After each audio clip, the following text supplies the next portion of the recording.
Ron Colby, Yamamoto Custom Baits.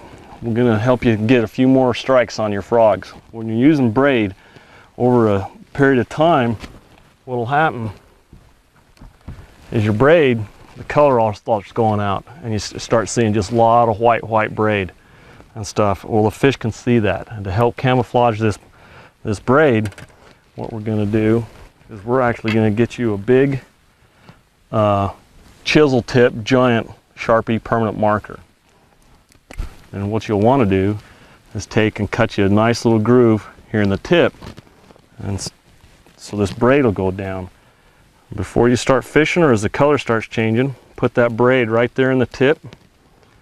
Just kind of wrap it around it, and you want to stroke that line up there, good 5 or 6 feet up the line. Bring it back.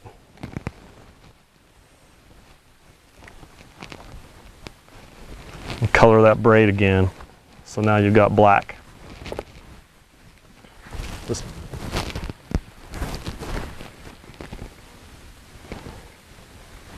We'll show you on this white.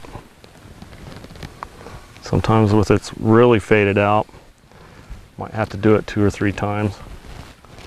We can definitely see a good contrast on how much more camouflage this braid is with the white versus the black, and it'll help you get a few more bites.